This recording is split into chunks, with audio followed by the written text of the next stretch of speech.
Hi, guys, and welcome back to the Plot Genie. I am really excited to dive into our topic. I know I say this every time, but still. So if you've ever stalled out on chapter five or rewritten chapter one like 27 times, or just started to, look at your cursor wondering why the book isn't writing itself yet, this video is for you. Today, I'm walking you through my first draft formula, the exact method I use to write books quickly, efficiently, and without falling into the perfectionism trap that keeps so many authors stuck, while also making sure that my books are deep and meaningful, at least to me and to my readers. So it just doesn't feel like I'm regurgitating a bunch of different tropes and throwing up, and there's your book, right? This is for both plotters and pantsers. I really wanted to make sure that I spoke to both sides because I feel like I'm some like not even in the middle, like I do both or whatever. I think we're all that way depending on our book or our series. So this is just for you, right? Thank you for being here. I'm hoping this video helps you. And if you have any questions or need any clarifying, if you need any clarification, please drop a comment below. So let's talk about why you're getting stuck in the first place. It's not what you think. Here's the truth. Most authors don't actually get stuck because they're lazy or undisciplined. They get stuck because they're trying to write and edit at the same time. They're lacking clarity on what actually needs to happen next, or they're waiting for the words to feel right instead of just getting the bones down. But a draft is not meant to be perfect. It's just meant to exist. We're starting, right? And when you give yourself permission to write badly, that's when you actually start to write well because you're being authentic to who you are, okay? So here are the different steps in this formula. Step one is build a blueprint, not a brick wall. Before I fast draft anything, I create what I like to call a loose blueprint. It's not a 50-page outline. It's just enough to keep me focused. And I know I've mentioned this in earlier videos, but here's what I want to know. Here's what I need to know before I can start. The emotional arc of my main character, the core conflict, both internal and external, the major turning points. Usually I have about 8-point plots. That's what I like to do, but sometimes I'll do six. And any essential moments, twists, tropes, big reveals, that sort of thing. So you have to think of it kind of like a GPS, right? You don't need every street, you just need the landmarks. And a quick bonus, I use my templates from my own store to make this 10 times faster. And if you're interested in snagging some templates for yourself, the link is in the description box below, but it is also just theplotgenie.com. The second step, you sprint. Don't stroll, right? We want to be the rabbit, we don't want to be the turtle. Once I have my blueprint, I use writing sprints to get the draft down fast. So, what I do, and this isn't necessarily what other people do, is I write. Um, Sometimes I will take a break, but I don't take a break if I'm in flow. Sorry if you hear the traffic outside. It's pretty warm, and I'm just opening the windows to get in fresh air. But basically, okay. So a lot of what I tell my clients is set a 25-minute timer, turn on some music, ambient music, Taylor Swift music, lyrics, whatever, rain sounds. Um, Write without stopping, even if the dialogue sucks or I forget a character's name. I do this all the time. And then I take a 5-minute break. Okay. I have trained myself to I don't need that 25-minute timer. I like to finish a chapter and then I will give myself breaks. Now, does that mean I'm just sitting writing the entire chapter? Sometimes, yeah, but a lot of the times, like, I'll take not so much breaks, but like I'll hit the beats that I need to hit and then I'll look at what comes next, if that makes sense. And then I'll kind of so I like to start with just if I'm writing a chapter, a basic outline will have 1 to 3 plot points in within that.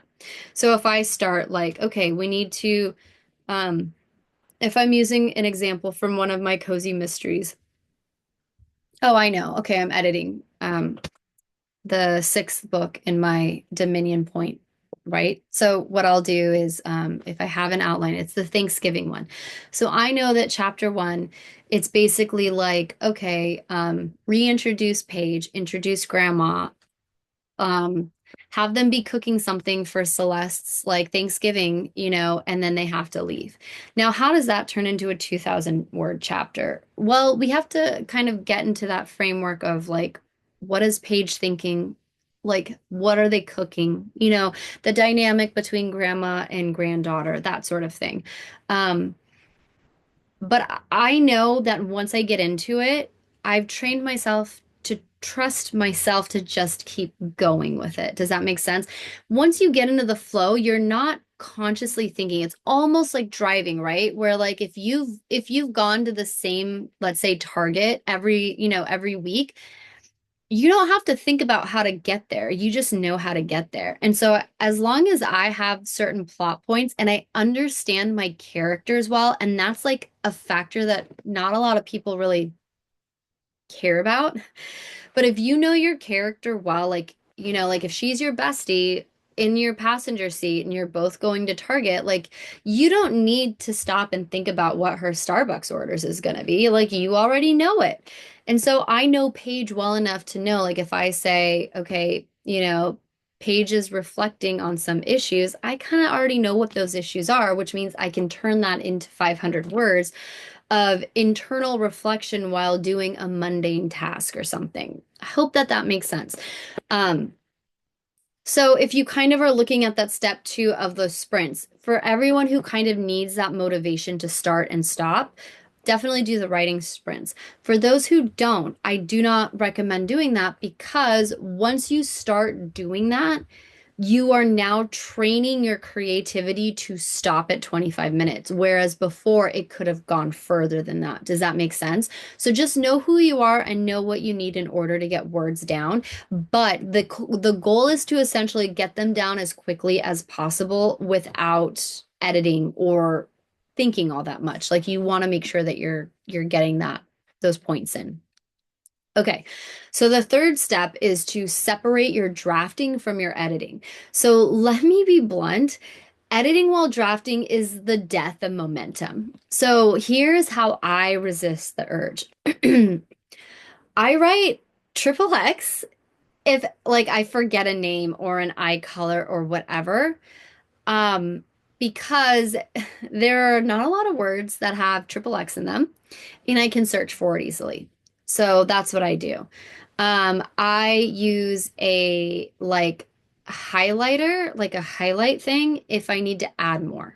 Okay. So like maybe it's not so much that I forgot this person's name. It's more of, okay, I need more like fight description here, but my brain is so fried that I can't think of good fight stuff. So I'll just put like a include more fight scene or whatever by 250 words or something like that.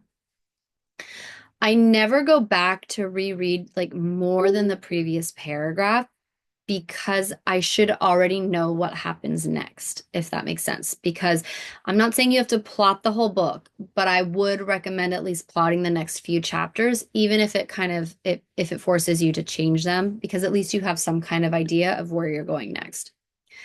So, final thoughts on this. Finish ugly and fix it later. The first draft is the messy middle child of the writing process. It will be chaotic. It will have plot holes. You may hate it by chapter 12. For the most part, I write clean first drafts. Mostly. My characters have like random spelling names or like blue eyes when they could have should have had brown eyes or whatever. But for the most part, in terms of plot holes, in terms of that sort of thing, I'm pretty clean because I plot in advance. I know not everyone can do that. I'm just letting you know that it does save time in terms of drafting. Um, but once you finish that first draft, you'll be ahead of 95% of writers who never actually do it. So the next time you feel stuck, just remember, write forward, not perfect. Trust your blueprint, whatever that looks like. And most importantly, done is better than perfect. If this has helped, please drop a comment and tell me what you're fast drafting next. I would be privileged to cheer you on. And if you are looking again for those templates, theplotgenie.com, or check out the link. I also have a free Substack where I marry pop culture and writing craft. Beautiful. It's fun. I love it.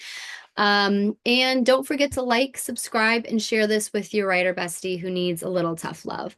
You've got this. I'm here for you. And again, it's an honor to hang out with you. I will talk to you guys in the next one. All right, take care.